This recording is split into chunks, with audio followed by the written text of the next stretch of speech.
tela também.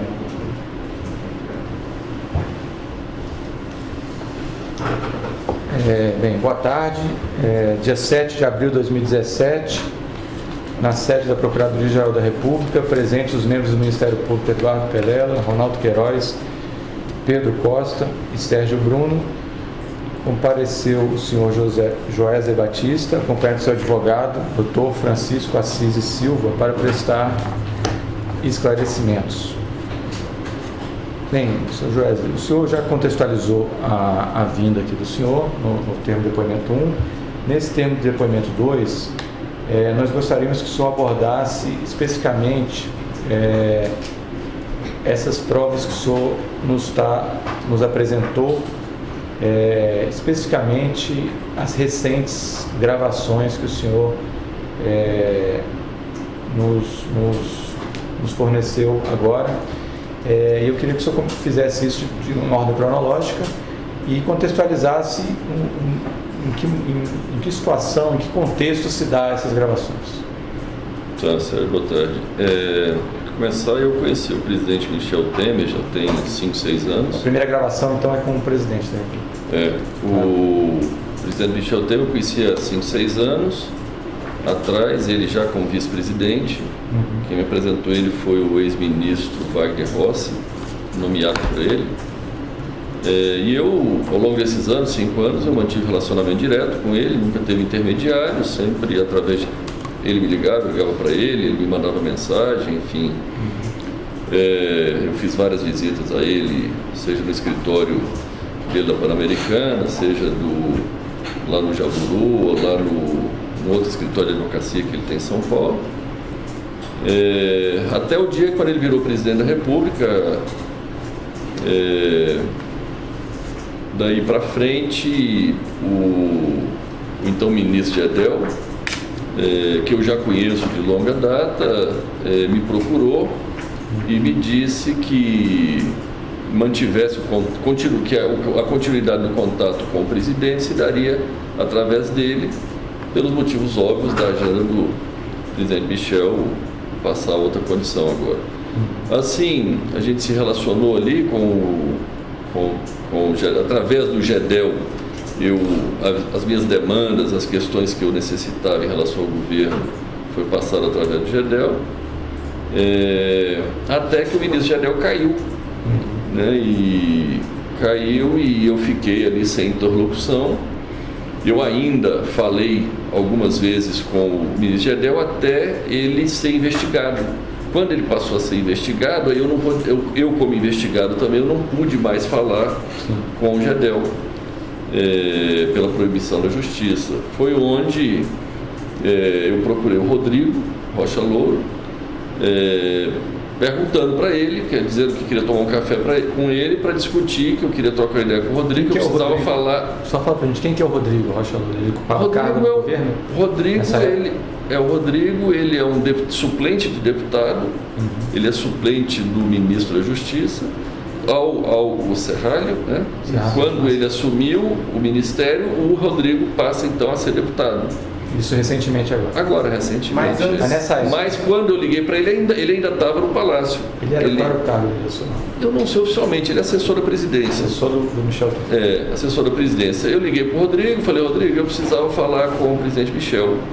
E aí, isso era um sábado, aí passou um pouco mais tarde, ou no dia seguinte, o Rodrigo me ligou, até me comentou que o Michel teria me ligado. Eu olhei no meu celular, tinha realmente a ligação de Brasília, 061, às 5, 6 horas da tarde. Eu não conferi se essa ligação era dele, mas eu imaginei que sim. Mas no domingo, o Rodrigo me sugeriu que a gente tomasse um café no lobby de um hotel, na segunda-feira. Na realidade, eu não conheço, não tinha intimidade nenhuma com o Rodrigo. Eu me encontrei com o Rodrigo, mas eu sempre soube que ele é assessor, enfim. Se você recordou o nome do hotel? É no Fazano, aqui do centro de São Paulo. Certo. No hotel Fazano, no lobby, encontrei era meio-dia, ele até se atrasou um pouquinho, chegou meio-dia e 15. E ali eu não tinha intimidade com o Rodrigo e não sabia o que eu poderia conversar com ele, o que eu não poderia. O que eu pedi ao Rodrigo, falei, Rodrigo, eu repeti essa história, pedi a ele que, olha, eu precisava falar com o presidente Michel para dar continuidade à minha agenda aqui das questões que a gente sempre tratou lá atrás. Ele imediatamente já me disse que poderia ser no dia seguinte, terça-feira à noite, lá no Jaburu, e realmente aconteceu. Ele falou, pode se preparar que você encontra com ele terça-feira à noite lá no Jaburu e tal, eu organizo a forma de você entrar lá de forma discreta. E nesse dia, no almoço, o Rodrigo tentou conversar comigo, explorar o que seria, mas como eu não conhecia o Rodrigo, não tinha intimidade nenhuma de conversar nada com ele, eu me ative a esperar, então, ir lá no dia seguinte falar com o presidente Michel. Na realidade, ô Sérgio, a gente vem, esse negócio das gravações, a gente vem fazendo alguns registros, entendeu, de reuniões e de coisas aí, e essa foi uma delas que eu particularmente registrei em áudio, porque eu achei que seria importante, enfim, estar registrando aquela reunião. O senhor, que dia que foi essa reunião do Palácio? Então, eu falei ao telefone num sábado, dia 4 de março. Dia 6, que era uma segunda-feira, eu estive lá no Fazano com o Rodrigo. Dia 7 à noite no Jaburu, 10 horas da noite, no Jaburu com o presidente Michel. Aí depois do presidente Michel me autorizar que a pessoa seria o Rodrigo, eu tive mais 2 encontros com o Rodrigo na semana seguinte, um dia 13 e um dia 16. Essa primeira reunião no Palácio, o senhor conversou em linhas gerais o que com o presidente?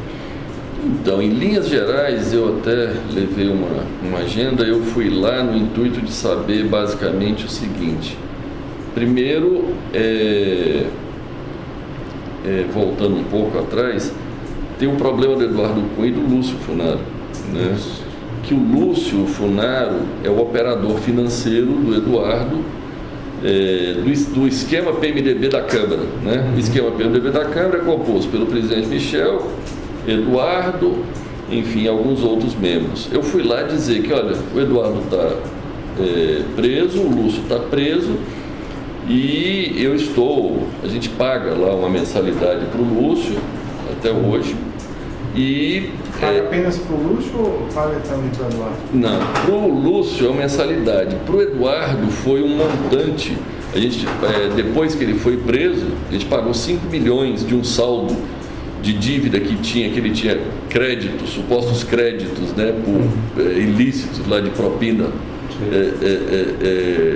que tinha ficado num saldo anterior. Isso é relacionado àquele esquema do FGTS? Não, esse era 20 milhões que é relacionado à renovação do incentivo da desoneração tributária do setor de frango, que na época o Eduardo Cunha tramitou essa prorrogação e pediu lá 20 milhões para que isso acontecesse. Enfim, na realidade eu achava que era 15, depois ele disse que era 20, então por isso ficou esse saldo de mais 5. E aí eu fui lá falar com o presidente exatamente isso, que tinha acabado o saldo do Eduardo, que eu tinha pago tudo, estava tudo em dia, mas tinha acabado. Por outro lado, que eu seguia pagando o Lúcio R$400 mil por mês, e eu queria informar isso a ele e saber a opinião dele, né? Foi onde, de pronto, ele me disse que era importante continuar isso, e, enfim. E quando o senhor mencionou... O FGTS, a propina paga anterior, já tinha sido acertado? Já tinha, isso é uma planilha antiga que chegou a valores... Esses valores existiram, foram pagos. Sim. Era pago, a propina do FGTS para o Eduardo Cunha era paga... Através do Lúcio. Era a planilha que eu chamava de planilha do Lúcio, né? Naquilo se creditava tudo, seja relativa ao Ministério da Agricultura, seja relativa à Caixa Econômica, seja relativa a esses negócios da Câmara. Só para eu entender essa situação, esses valores mensais que o senhor paga e continua pagando isso ao Lúcio, e o valor que pagou ao Michel é para quê? Para garantir o silêncio deles? Qual é a razão disso? Então, agora, ultimamente, esse é que estava sendo o problema, é para garantir o silêncio dele, para manter eles calmos, né, para manter o Lúcio calmo lá na penitenciária e o Eduardo também, né? O calmo é o quê? Para eles não revelarem algum fato? Calmo, eu não sei como ficar calmo na cadeia, né? Mas para ficar em silêncio e não se revelarem, né? Enfim. Não havia algum temor de que eles fizessem colaboração premiada, que eles olha, eu sempre recebi sinais claros de que era importante mantê-los financeiramente, a família e tal, resolvidos, né? Esses sinais vieram de onde? Começou inicial, porque assim que ele foi preso, foi muito perto de o presidente Michel já tinha assumido, né? Foi inicialmente através do Gedel, e aí quando o Gedel foi investigado, eu não podia conversar mais com ele, eu fui lá falar com o presidente. E quando o senhor falou que estava cuidando, eu não lembro a expressão que o senhor usou, do Lúcio e do Eduardo, o que o presidente falou? Eu ouvi do presidente claramente ele dizendo que era importante manter isso.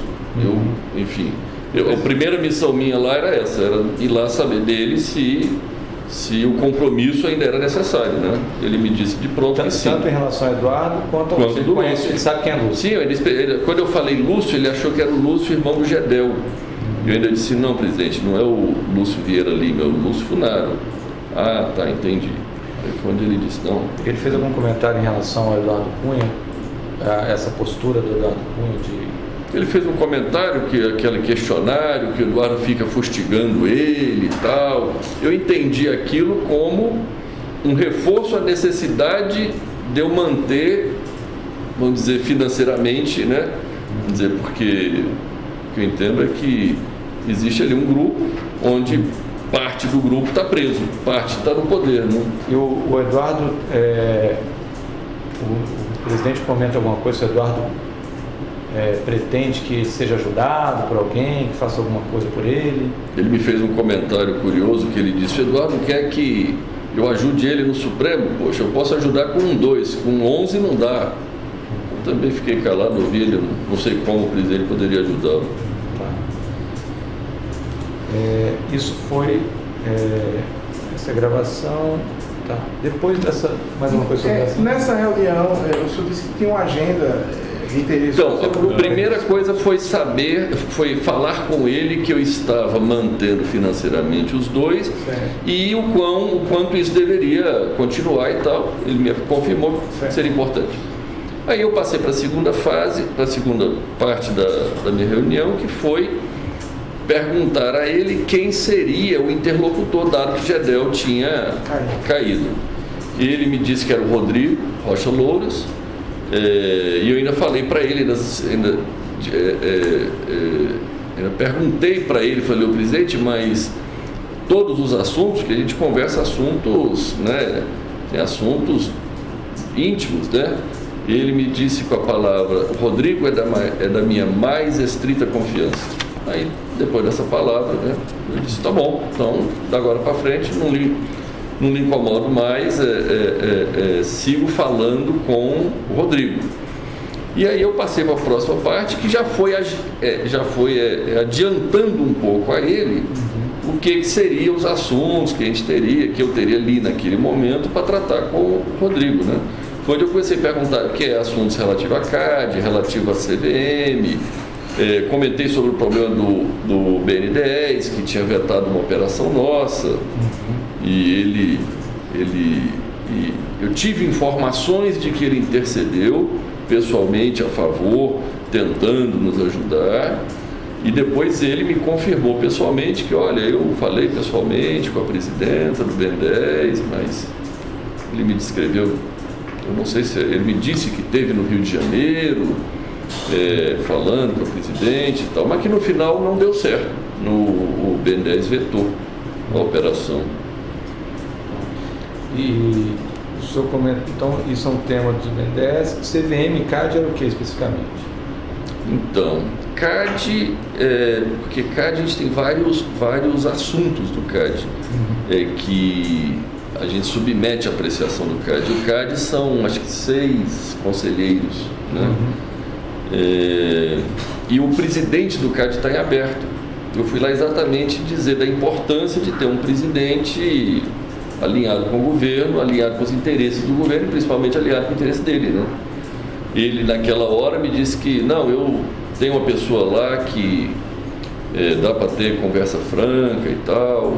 Eu entendi conversa franca como que vai obedecer aos interesses, né, do presidente.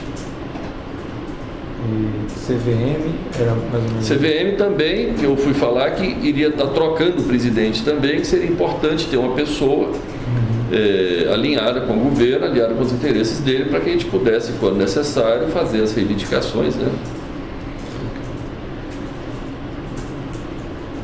O senhor lembra de mais algum ponto que tinha nessa sua agenda de... de receita? Então, basicamente foi isso.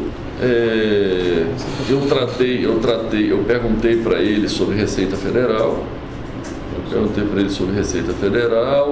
Eu perguntei também sobre o ministro da Fazenda, Henrique Meirelles, que trabalhou conosco 4 anos. E o Henrique, eu já tinha tido a oportunidade de fazer algumas reivindicações ao Henrique. Só que, na realidade, o Henrique nunca me atendeu em nenhuma reivindicação. Eu fui lá avisar ele que o Henrique não me atendia em nada. E aí eu fui lá tentar perguntar para ele como poderia ser eu fazer o Henrique saber que isso era de interesse dele. Porque senão, no final... Dele, presidente da República. Dele, Michel. Porque eu falo com o Henrique e as coisas não acontecem. Aí eu disse, olha, presidente, nós vamos combinar algum jeito que eu peço as coisas para o Henrique e, de alguma forma, o senhor fique sabendo, o senhor vai lá e mande ele fazer. E assim se deu um pouco a conversa em torno disso e assim ficou combinado. Ele falou, pode falar com o Henrique, você me avisa o assunto ou até mesmo qualquer assunto que o Henrique vier falar comigo sobre você de interesse seu, já pode avisar para ele que tem o meu apoio. Enfim, eu fui alinhar essa parte aí desse relacionamento que não estava andando. Eu fui avisar ele que esse negócio não estava andando e como poderia andar. E basicamente acho que encerrei minha conversa com ele, combinando como poderia ser as próximas visitas, que tinha funcionado super bem ali, que eu entrei dando o nome do Rodrigo, né? Eu nem dei meu nome, ele até me perguntou se deu seu nome, eu falei, não dei, passei à noite, só abri o vidro, falei que era Rodrigo, entrei, parei direto na garagem e ele me atendeu ali no porão mesmo ali do Palácio do Jaburu. Combinei isso com ele, enfim, e basicamente foi isso. Ok. E podemos passar para o segundo dia? O segundo dia, o segundo evento. O segundo evento foi o quê? Um encontro com o Rodrigo? Enfim, dado isso... Que aí o senhor falou que ele avalizou o Rodrigo... Isso, ele avalizou e disse que o Rodrigo era a pessoa da mais estrita confiança dele. Eu falei, não, então tá bom, então eu vou seguir os meus assuntos com ele e assim que eu achar necessário e importante, eu volto aqui a falar contigo. Eu registrei eu gravei essa minha reunião, assim como, enfim, gravei a do Rodrigo, as outras, e na realidade eu quando gravei lá, eu não imaginava estar usando isso, né, para provar amanhã o que, mas se é necessário, nós vamos. Né? E quanto a essa segunda? Então, aí foi terça-feira eu tive com o presidente Michel, aí eu fui, passou a semana, eu me encontrei com o Rodrigo dia 13, na segunda-feira, na minha casa, 3 horas da tarde. A sua casa localizada em? É no Jardim Europa. São Paulo. São Paulo, isso. Ele foi lá em casa, 3 horas da tarde, e eu comecei as tratativas com o Rodrigo. Eu disse, Rodrigo, já que o presidente me perguntou como foi a reunião, eu disse, foi muito boa, tratei, estou mandatado aqui a falar contigo, você é a pessoa da mais estrita confiança do presidente Michel, então vamos seguir. Eu peguei a lista de assuntos, que era o CAD, CVM, por aí vai, Receita Federal. Expliquei, fiz um apanhado geral de quais eram as demandas, e o mais iminente ali era a questão do CAD, que tinha uma reunião logo em seguida e tal. Eu falei, Rodrigo, vamos focar na questão do CAD, a gente resolve o CAD, depois a gente vai para as outras demandas. Só uma pergunta, isso foi dia 15? Dia 13, na segunda-feira. 13. Isso. Essa é a que está apresentada? Essa é que está em casa. Aqui não trouxe. A que eu não trouxe é do Fazano. Ah, não trouxe a Fazano. Essa é na casa, tá aí. Lá em casa, dia 13, foi onde eu comecei as tratativas iniciais mais macro e fiquei combinado de dia 16 ir na casa dele, já com as questões mais específicas, detalhadas. Então deixa eu entender, a conversa com o presidente foi dia? 7 à noite, terça-feira. 7 de março. A primeira conversa com o Rodrigo foi segunda, 6. Eu tive na terça-feira à noite, certo, com o presidente Michel, 7. Aí eu tive na outra segunda, o Rodrigo esteve lá em casa. 13. Aí eu tive na casa do Rodrigo dia 16, quinta. Isso. Aí quinta eu tive lá com aqueles mesmos assuntos mais detalhados. Eu levei 2 casos específicos, que era o caso do CAD e o caso da Receita Federal. Onde a questão do CAD basicamente é porque a gente está reclamando no CAD contra a Petrobras, que a Petrobras exerce na nossa visão, um monopólio do gás boliviano. E nós temos uma termoelétrica que vive do gás boliviano. A Petrobras tem um contrato onde ela tem a preferência total de todo o gás. E ela compra todo o gás e eu fico sem o gás para rodar, para funcionar a térmica. É uma térmica grande, de 480 megas. Localiza onde? Em Cuiabá. O senhor explicou isso para o Rodrigo, o que ele fez? Ele entendeu perfeitamente, ele fez várias perguntas, ele se interessou, ele foi bem diligente, entendeu perfeitamente. E depois quando estava claro para ele o que era a situação, ele ligou para a secretária dele, pediu para conectar com alguém do CAD que eu não conhecia. Ele até botou em viva voz para me ouvir. E ele falou com, acho que é Gilvando, uma coisa assim. Falou do caso, explicou e tal, e explicou que seria importante olhar com carinho a questão. Explicou como ia ser as reuniões e tal. E, assim, para mim ficou claro ali que a coisa ia andar, né? Aí quando ele desligou, ele me falou, ele entendeu a ligação. Essa decisão do CAD poderia representar um benefício econômico? Então, eu expliquei a relevância dessa decisão. A relevância dessa decisão é entre a planta não funcionar, ficar parada, ou seja, não gerar nenhum resultado, ou gerar... A planta, só para ficar claro, a planta é a usina. É uma usina termoelétrica. A termoelétrica de Cuiabá. Tá. Ela entre ficar parada ou funcionando, ela pode... Eu expliquei isso para ele. Pode ganhar 1 milhão, 2 milhões ou até 3 milhões por dia, né? Eu estava falando ali para ele entender a relevância do assunto, né? Ele entendeu. Eu expliquei que tem 2 situações. Tem uma que é vender no curto prazo, que é spot, energia spot, que é no PLD do dia. E tem outra que é a intenção até, que é fazer um contrato de longo prazo de venda e um contrato de longo prazo de compra de gás. Só que, enfim, infelizmente, as coisas ultimamente, ou faz vários tempos, não funciona se você não entrar em acordo com o político e acertar a propina e acertar o preço para as coisas andarem. Mesmo coisas do nosso dia a dia, porque nós temos a termoelétrica é nossa, o gasoduto é nosso. Tudo que eu queria na minha vida é que a Petrobras não existisse na minha vida. Eu falo sempre para a Petrobras, se você não existisse na minha vida, eu estava bom, porque eu não preciso da Petrobras, não preciso do governo brasileiro, não preciso de nada. Eu só preciso que você não compre todo o gás e deixe inclusive nós temos acordo de compra de gás com o boliviano. Só que o boliviano, a Petrobras puxa tudo, a gente fica sem. Aí o senhor está falando da estimativa que pode gerar de...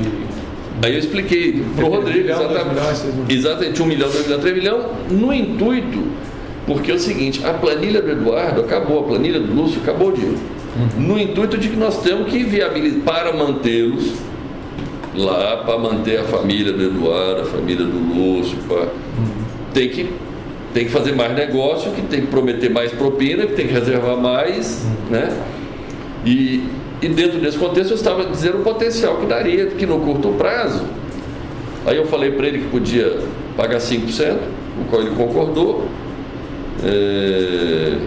Eu expliquei que a gente abriria uma planilha e à medida do necessário a gente iria ali 5% do lucro da termoelétrica. Se desse certo. Se desse certo que o CAD dá decisão favorável a nós para que a Petrobras fornecesse o gás para nós, porque a Petrobras compra tudo e aí ela fica monopolizada. A gente precisa do gás, a gente não consegue comprar o gás.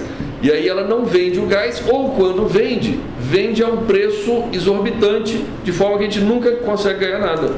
Quando a energia sobe de preço, ele sobe o preço do gás. Quando cai de preço, ela cai o preço do gás. Então a gente fica 100% refém da Petrobras. Quando o senhor falou de 5%, qual foi a reação do Rodrigo? Não, ele disse, tá bom. Mas ele entendeu do que o senhor estava falando, 5% era 5% do lucro. Sim, propina. Lógico. Sim. E aí depois disso, que o senhor falou disso? Não, logo em seguida nós falamos do longo prazo, eu expliquei para ele o potencial que daria isso, que essa planta, se fizer um contrato, essa planta foi um investimento de $1 bilhão. São 700 quilômetros de gasoduto próprio. Quem investiu isso foram os investidores americanos, que se cansaram da confusão brasileira e não estavam dispostos a pagar propina para os políticos, então ficou com a planta hora fechada, hora tiveram que arrendar para a Petrobras a preço de banana. Aí eu estava explicando para ele o seguinte: Rodrigo, de longo prazo a gente precisa vender a energia com 25 anos e comprar o gás com 25 anos. Isso tem potencial de dar um lucro de 7 bilhões, 7, 8 bilhões, que é 480 mega durante 24 horas, 25 anos, se o lucro for R$100 por megawatt. Trazido isso a valor presente, é como um resultado de 3, 4 bilhões, 3 bilhões e meio. Eu estava explicando para eles isso, que esse seria o grande negócio da termoelétrica, e indicando claramente que eles poderiam ganhar bastante dinheiro ali com esse deal, com esse negócio. Tá. E aí? Então o senhor tratou da agenda do CAD, deixa eu te explicar. Tratou da agenda dos outros órgãos também? Então, terminou o negócio do CAD, eu fui falar do outro assunto que eu levei especificamente para ele, que também é outro problema, que é o que os políticos mais souberam fazer ultimamente, é arrumar dificuldade para vender facilidade, né? Que tem um outro problema, é que os créditos fiscais gerados na instância federal de PIS e COFINS, porque como nós somos um grande exportador, a gente tem um acúmulo muito alto de crédito de PIS e COFINS. A gente usa esses créditos para pagar as dívidas do INSS. Só que isso hoje é tudo via liminar na justiça. Aí eu estava falando para ele da importância de legalizar isso, de fazer algum, eu não sei, alguma lei, algum ato normativo para poder regulamentar isso. Inclusive explicando, por isso que eu digo criar dificuldade para vender facilidade, porque é o seguinte, eu estava explicando para ele que se você não paga o INSS, está devendo o INSS, mas você tiver uma restituição em dinheiro, o INSS vai lá e pega o teu dinheiro para pagar. O inverso não é verdadeiro. Se você tiver o crédito e quiser pagar o INSS, aí ele não aceita. Enfim, é uma questão mais, uma tecnicalidade. E ele me disse que teria plena condição de resolver, como sempre tanto ele quanto o presidente Michel, eles sempre se articularam muito bem nas soluções aí das questões, quanto o Eduardo Cunha também era muito hábil. A solução seria, ele deu uma sugestão de Eu não entendo muito bem de legislação, mas ele me falou lá algumas ações que ele poderia tomar, que ele tinha gente lá, que ele poderia viajar. Eu já conhecia esse assunto, esse tema. Ele já conhecia, ele sabia desse assunto, ele até me comentou que esse assunto já estava na Câmara, já tinha na Câmara um assunto relativo a isso. Mas tinha outras pessoas pleiteando, outras esse assunto. Então eu não me recordo. O senhor tratou da CVM também? Então, da CVM eu perguntei para ele, da CVM eu não tinha nem tenho nada específico hoje lá, eu expliquei isso para ele. Mas eu falei para ele exatamente da necessidade de ter um presidente alinhado com os interesses do PMDB da Câmara, do presidente, enfim. Ele falou que, ele na hora pegou o telefone, ligou para o secretário, esqueci o nome, acho que é o segundo ali do Ministério da Fazenda, e aí botou no Viva Voz também, falou, explorou, o secretário disse que já tinha nomeado, já tinha escolhido o nome da pessoa, e que seria nomeado logo em breve. Eu percebi que o Rodrigo não conseguiu avançar muito mais com esse secretário, eu acho que ele não tinha a mesma intimidade com esse secretário do que demonstrou com o outro do CAD, né? Então ali ele ficou mais contido. Aí ele desligou e ainda disse, eu não quis perguntar quem era, o nome do... Ele não revelou o nome. Não. E aí ele também não teve, acho que não teve coragem, não teve de perguntar quem era o nome ou tal. Ele pode ligar assim, no Viva Voz, e colocar para você ouvir. Olha, eu fiquei surpreso, viu? O senhor interpreta isso como? Queria mostrar que estava... Como eu não conhecia ele, né? O que eu entendi é que ele estava querendo me mostrar que ele era muito bom articulador que ele era... Porque eu não conhecia ele, eu tratava com o Eduardo antigamente, tratava, né, depois do Eduardo, aí eu... Eduardo Cunha. Eduardo Cunha. O que eu entendi é que ele queria mostrar o quão proativo ele era, né? O quão eficiente, talvez. PGFN, o senhor tratou? Tem algum problema? Então, não, quando a gente fala da Receita, é a PGFN. É Procuradoria Geral Fazenda Nacional. E toda essa história que eu te contei é da PGFN. Quando fala Receita, é PGFN. Entendo. Ele comentou também, você está me falando aí um negócio que eu não tinha lembrado, ele comentou também que eles estavam vendo para trocar o secretário da Receita, o Rachid e tal, que eles estavam olhando para fazer mudanças e tal. Vocês conversaram também, o senhor falou que conversou sobre a situação do Eduardo Cunha e do Bolsonaro com o presidente Michel Temer. Você também conversou com o Rodrigo Loures sobre essa situação do Funaro e do Eduardo Cunha? No dia na casa dele, eu sempre, no dia na casa dele, depois que eu falei lá da propina dos 5%, da planilha que a gente abriria e tal, quando a gente estava saindo, eu voltei a falar com ele, com o Rodrigo, que o Lúcio tinha até ficado nervoso essa semana e tal. Ele falou, mas nervoso por quê? Eu falei, não, porque atrasamos o pagamento para pagar e tal. Eu falei, mas não tem porquê. Enfim, eu expliquei para ele, eu disse, mas já está tudo calmo, tudo tranquilo. E ele me perguntou do Eduardo, eu disse, não, o Eduardo está lá, está calmo, enfim, não tenho notícia dele, está tudo bem. Enfim, aí terminou meu encontro. Mas isso foi no mesmo contexto, então, ele também havia essa preocupação de deixar calmo o Eduardo e o Lúcio. Ele perguntou alguma coisa, como é que eles estão? O Rodrigo em si nunca me falou diretamente, até porque eu não sei se o Rodrigo sabe o quão importante é manter foi o primeiro encontro que eu tive com o Rodrigo e eu tive com o Michel quando era mais o Gedel e o Michel, era bastante consolidada a ideia de que todo mundo sabia o que estava acontecendo. O Rodrigo, eu conheci ele, foi uma, 2 conversas, né? Eu tive com ele 3 vezes. Né? Enfim, porque eu não me relaciono com o Rodrigo. Né? 100% do meu negócio é com o presidente Michel.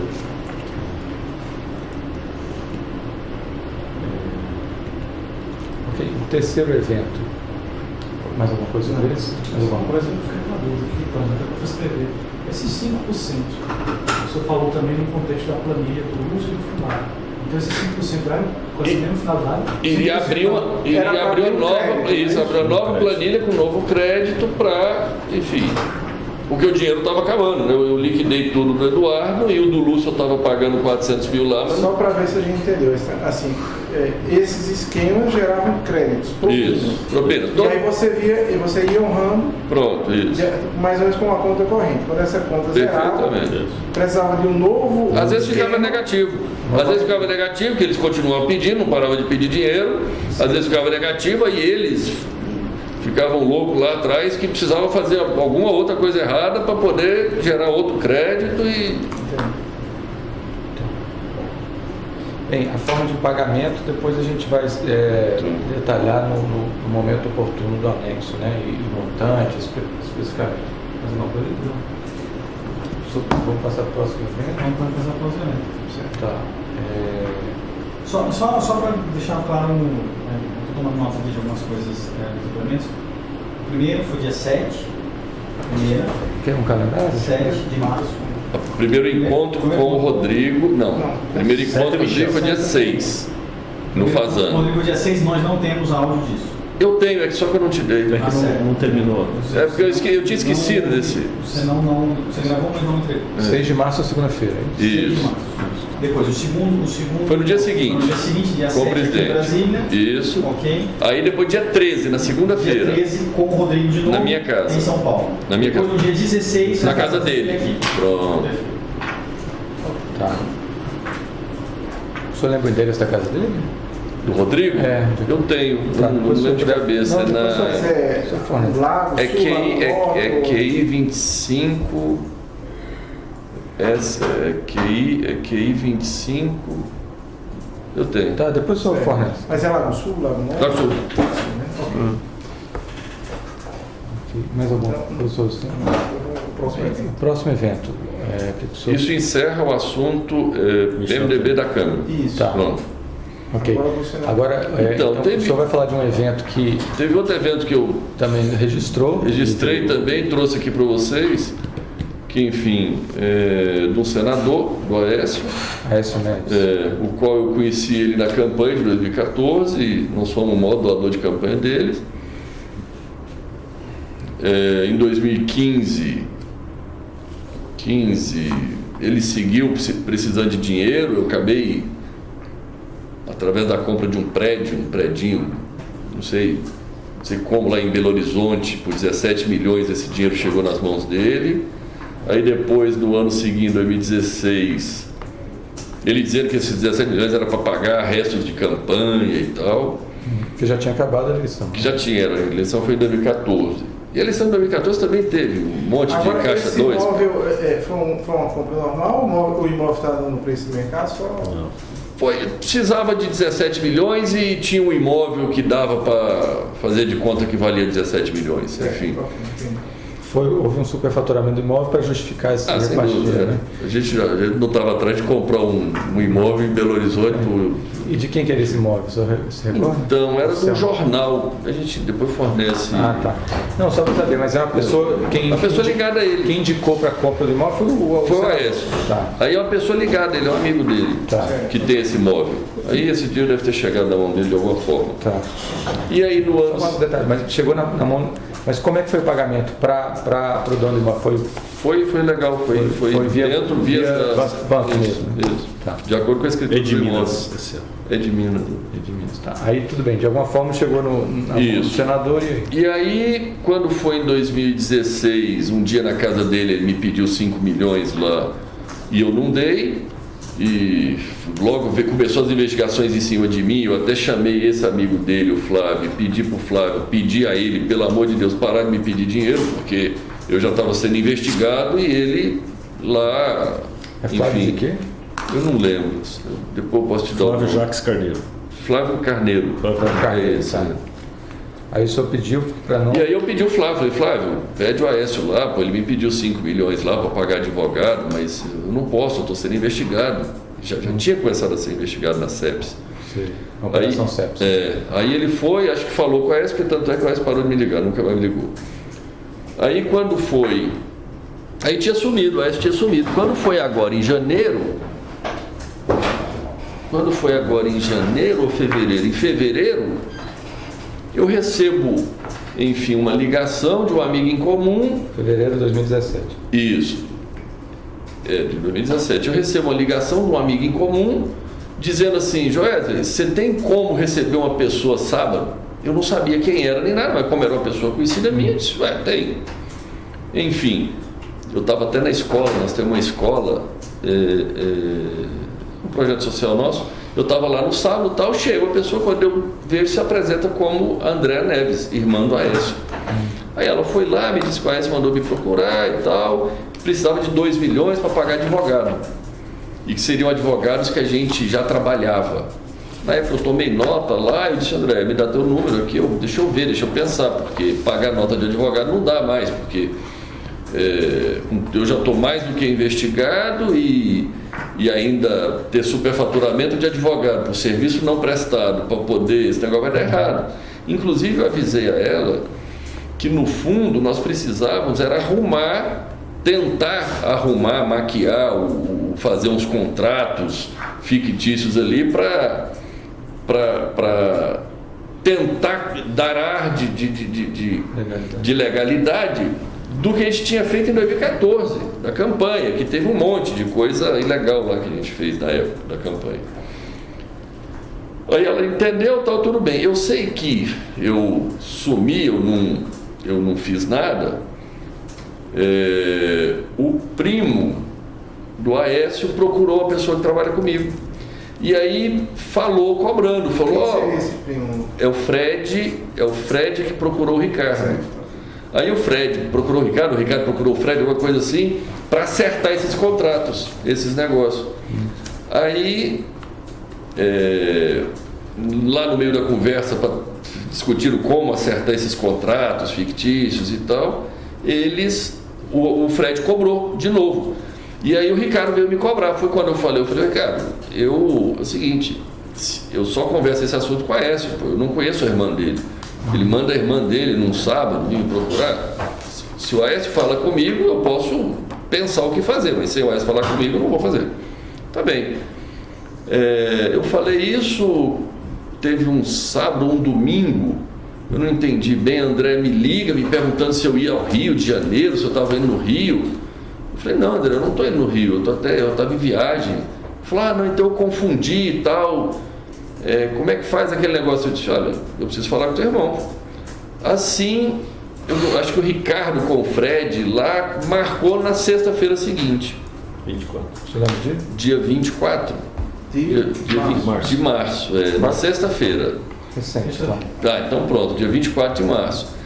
Aí eu tinha até feito uma viagem, eu cheguei atrasado, foi um dia que deu uma chuva tremenda, eu pousei, e na realidade, eu pousei, aí eu estava indo lá no Hotel Nick, onde era o endereço, no Nick, procura, vai lá no Nick, vai estar lá.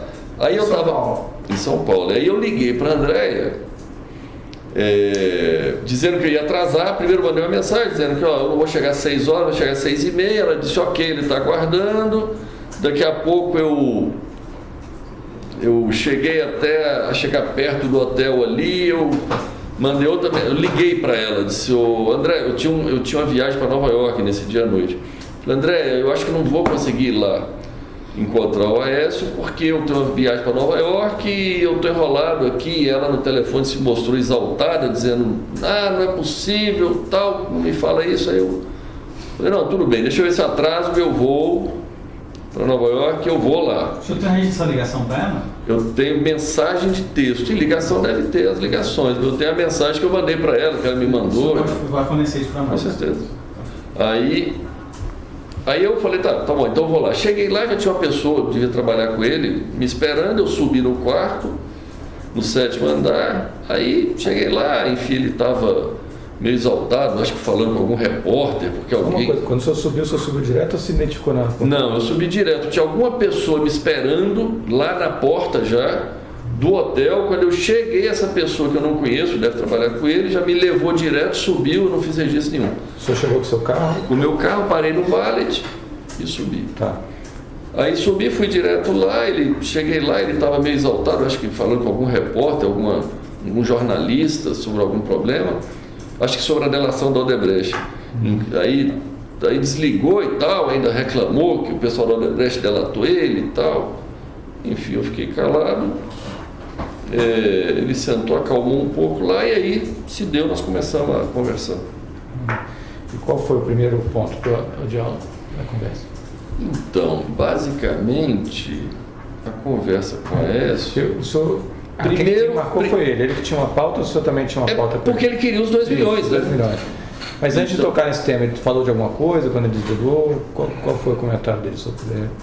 Então, com a Aécio, primeiro ele se mostrou bastante incomodado com o negócio da delação da Odebrecht.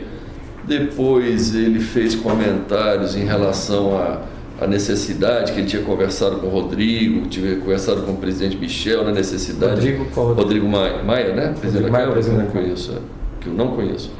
Aí falando que negócio do abuso de autoridade, que tinha que aprovar o abuso de autoridade, tinha que aprovar o negócio do Caixa 2 para poder resolver os problemas, se livrar desses problemas e tal. Aprovar o negócio do Caixa 2 é o quê? É a lei, né, do Caixa 2 para anistiar o Caixa 2 tudo. para resolver. Inclusive eu comentei com ele, eu falei, pois é, ô Edson. Inclusive porque é o seguinte, eu relatei para ele, eu falei, até chamei o teu pessoal lá, o teu primo, o pessoal, está reunido lá, vendo como é que nós vamos fazer os contratos fictícios ali para dar ar de normalidade naquilo, porque, enfim, eu expliquei para ele que tem vários, tem de publicidade, tem de pesquisa, tem de toda a natureza. Da época da campanha, 2014, eu expliquei para ele que, apesar do Lúcio Funaro estar preso, vamos dizer, a única coisa que está dando certo até agora é um contrato fictício que eu tenho com o Lúcio, de 100 milhões, e que eu falo na imprensa que tem esse contrato e tal, né? Enfim. Aí eu falei, olha, tem que dar arma de normalidade. Ele falou, não, mas nós vamos dizer que terça-feira seguinte estava acertado que ia passar a lei do Caixa 2, ia estar tudo resolvido e tal. Eu falei, pois é, mas depois tem a questão do abuso de autoridade. Ele falou, realmente e tal, enfim, se deu nesse ano. Logo em seguida eu falei para ele agora dos 2 milhões, eu expliquei para ele que não dá para pagar advogado, que ia ser remontar mais problemas. Eu sugeri ele que pague em dinheiro. Eu falei para ele, ele falou, mas como paga? Eu disse, se for você que vai receber, eu pago pessoalmente. Se for alguém, eu mando alguém. Se for alguém que trabalha contigo, eu mando alguém que trabalha comigo. Resolvendo ali, ele nominou que seria o Fred, que iria cuidar disso. Terminado, Fred o primo dele, terminada a história dos 2 milhões, que ia ser tranches de 500 mil por semana. Seriam 4 pagamentos de 4 pagamentos semanais. de 500, isso. Não semanais consecutivos, porque a gente tem dificuldade de arrumar dinheiro, tanto dinheiro assim. Aí, então deixa para marcar, mas tem uma periodicidade já definida ou não? Não. Fala, essa semana vai dar, liga, tá? combina. É combinado entre você e o Aécio ou Entre eu e o Aécio, que está combinado. A operacionalização se dá com o Fred e o Ricardo. Tá. Isso. Agora o Aécio não se mete mais porque a decisão foi tomada? foi tomado 2 milhões, vai ser em dinheiro, vai ser o Fred, vai ser o Ricardo. Aí os dois se acertam. Tá. Desse valor, já houve algum pagamento? Teve acho que um. Teve o O primeiro. acerto foi dia 24. Dia 24. Esse primeiro pagamento, você sabe quando foi? Acho que foi ontem. Ontem. Se concretizou mesmo? É. Tá. Quem fez o pagamento da sua parte? Foi o Ricardo. O Ricardo, que vai prestar depoimento ainda, né? Esse dinheiro, como é que foi? O senhor sabe detalhes? Como é que foi gerado o dinheiro? E foi em espécie, né? É espécie, recebimentos nossos. A gente recebe muito, a gente recebe na Coronel, mas recebe em espécie. E onde é que foi pago isso? Em que local? Puxa, eu não sei os detalhes, Vamos tem que pegar ver com com o o Ricardo, Ricardo. tá. Eu estava viajando, estava fora do O país. que mais que foi tratado nessa? Enfim, Aí tem uma questão. Esses 2 milhões, a irmã relata que era para pagar um advogado que ele estava precisando, 2 advogados. ou era para receber por intermédio do advogado. O que eu quero dizer é o seguinte, ele já chegou a pedir dinheiro para pagar a dívida de campanha, etc. Esses 2 milhões, ele disse para ele que ele ia usar, Não, ou os advogados seriam um instrumento Eu não sei. para transitar esse dinheiro. Mas quando pede sempre é para pagar alguma coisa, pelo que você falou, né? Ou é a dívida passada de campanha, para financiar a campanha. Me corrija se eu estiver errado, o senhor falou mais cedo que era para inserir isso numa nota de advogado que já trabalhava com o senhor. Isso, para pegar um advogado que já trabalha conosco. Superfatura. Superfatura, põe mais Mas R$1 é uma milhão. característica. Isso, só que isso aí eu não aceitei. Eu falei, não, isso não dá. Vamos tentar pagar. Quem seriam os advogados? Eu não lembro de cabeça. Se for importante, eu tento pegar. Se puder trazer depois quem seriam os advogados. Então. Ele me falou na época, eu não sou ligado a ele, eu não conheço os O advogados. Ricardo sabe? Pode ser que saiba, tem que perguntar para ele. Então tá. Mas aí tem Se esse nome está mencionado nos áudios? Não lembro, acho que não. Tudo bem. Se depois quiser consultar também. Nós verificamos. Outra coisa. Qual Porque eu nem dei assunto ao advogado, porque a gente já está cheio de problema nas notas passadas, né, precisando, enfim, aí falou, eu não posso gerar mais problema ainda. Tá. Qual o tema que foi tratado nessa conversa? Depois do 2 milhões? Pronto. Aí encerrou então a questão dos 2 milhões, eu fui perguntar a ele, consultar a ele sobre a Vale. Porque na realidade, deixa eu voltar um ponto aqui, quando a irmã dele me pediu 2 milhões... Já que o outro tema passado, porque ele chegou a comentar de duas leis. Uma seria a De abuso de autoridade. lei de abuso de autoridade, que tinha que aprovar. E a falou que também. E a do Caixa 2. E a do Caixa 2, que era uma anistia geral. Pronto, e tal. O que mais que ele falou? Estava sendo feito de que forma e se está sendo feito, está sendo concretizado, em que pé que está isso? Ele me disse que iria ser votado esse negócio terça-feira, que já tinha conversado com o Rodrigo Maia, que tinha falado com o presidente Michel Temer. Ele disse que estava articulado. Dizia ele que não fazia outra coisa a não ser isso, a cuidar dessa situação. Da tentativa de aprovar essas duas leis. Né? E ele falou mais como é que seria feito, especialmente essa da anistia. Essa da anistia seria para pagar, para tentar minorar os efeitos inclusive dessa delação da Odebrecht que o senhor comentou. Isso. Ele deu mais algum detalhe de quem mais estava inserido nesse contexto de aprovação de medidas legislativas? Não me recordo. Então, voltando, qual o segundo tema que o senhor estava mencionando? Eu interrompi. Então, passou essa questão, porque voltando lá, o dia que a André me procurou, ela me pediu esses 2 milhões e me pediu, e me falou que precisava de outros 40 milhões. E que os 40 milhões, a mãe dela tinha um apartamento no Rio de Janeiro, se eu não queria comprar esse apartamento. Para poder, e parece que o apartamento existe realmente, e ela queria, eu não sei se vale os 40 milhões. Mas aí, eu nem fui lá, nem nada, isso aí eu não Esse apartamento seria de quem? Isso que é da mãe dela, onde a mãe dela mora. Mãe dos dois, né? Isso, é a mãe deles. E eles estariam precisando de 40 milhões e sugeriu que comprasse o apartamento da mãe por 40 milhões. Parece uma história similar. É similar ao do prédio. Do prédio de Belo Horizonte. Similar ao do prédio. Sim, ela falou aí por causa dos 40 milhões eu falei para o Écio, eu fiquei sabendo que você é que está nominando o presidente da Vale. Companhia Vale. Ex-Vale do Rio Doce. Isso, ex-Vale do Rio Doce. Aí ele foi e me confirmou, disse, realmente, é isso mesmo. Aí eu falei, olha, tem uma pessoa que é o Dida, que é o ex-presidente da Petrobras, que é o ex-presidente do Brasil. Edmar Bendini, né? Bendini. Qual é o nome dele? Aldemir Bendini. Aldemir Bendini, isso. Conhecido como Dida. Dida. Eu falei, a André tinha me falado dos 40 milhões, negócio do apartamento. Agora tem aí a presidência da Vale. De repente, você nomina o Dida e que lá com o domínio da Vale, a gente de repente resolve o problema dos 40 milhões, porque deve ter muito negócio ali na Vale para fazer. Ou seja, faria mais ou menos o que o senhor já narrou da usina, da Caixa Econômica, era fazer um negócio e gerar uma propina. É como o Brasil funciona hoje.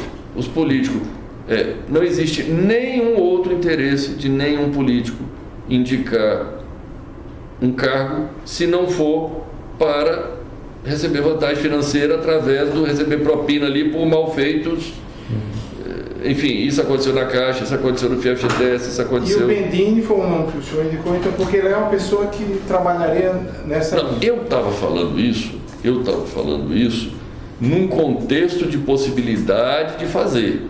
Aí eu falei, vamos fazer, porque aí ao invés de eu comprar um apartamento, a gente constrói, tal, tudo bem. Aí na hora de pronto ele disse assim, não, mas não pode, porque eu já nominei. Eu já coloquei uma pessoa lá, não posso te falar o nome, porque... Colocou ele, na verdade já tinha indicado. Já tinha indicado, não tinha saído ainda. Era sexta-feira, disse que o nome ia sair segunda-feira, e parece que saiu mesmo. Aí foi, segunda-feira, saiu o nome, aí eu entendi o que foi o presidente lá, voltando. Aí eu falei para ele, aí ele falou, não, aqui não dá, que o presidente tal, diz ele que... Manipulou. Eu não entendo como, parece que a Vale tem uma governança para ter independência na eleição, na escolha do presidente. Mas parece que eles têm algum jeito de fraudar esse troço e virar presidente alguém com nominação política. Ou seja, a Vale deve recrutar no mercado alguém. Mas eles manipulam esse sistema aí para poder virar presidente ou indicado. Indicação política. Ele me explicou isso. Tá. Ele disse, olha, nós fizemos de um jeito lá que em tese é algo independente, mas na prática o candidato da gente vira um candidato, acaba ganhando. Pronto. Aí ele me explicou isso, mas me explicou de pronto que eu poderia escolher qualquer uma das 4 diretorias,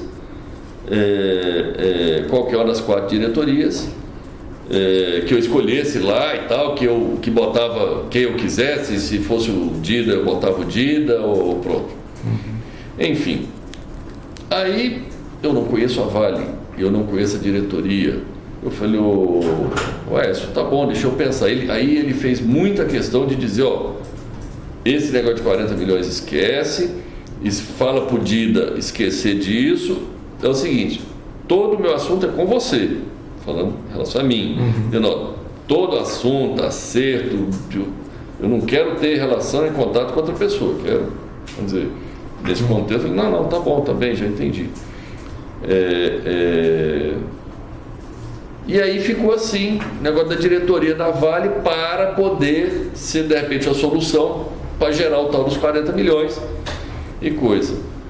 E basicamente acho que no geral foi isso. Aí depois tem que pegar o áudio e lembrar de outros detalhes. Mais alguma coisa? Valela? Pedro? Eu só tenho, na verdade, uma dúvida. Lá atrás, voltando ao primeiro tema, você falou que tinha um esquema PMDB da Câmara. Isso. Lá atrás, no primeiro tema. Isso. Na hora que eu estava dando notas aqui, me passei. O senhor falou que havia alguns envolvidos, que o senhor sabia. Nominou o presidente Michel Temer e nominou mais algumas pessoas. E de mais algumas pessoas. O senhor tem conhecimento de quem seria que participaria disso? Então, eu posso falar só dos que eu efetivamente fiz negócio, que é com o presidente Michel, com o Eduardo e com o Lúcio. Só para Eduardo Cunha. Eduardo Cunha e Lúcio Funaro. Isso é do que eu tenho conhecimento.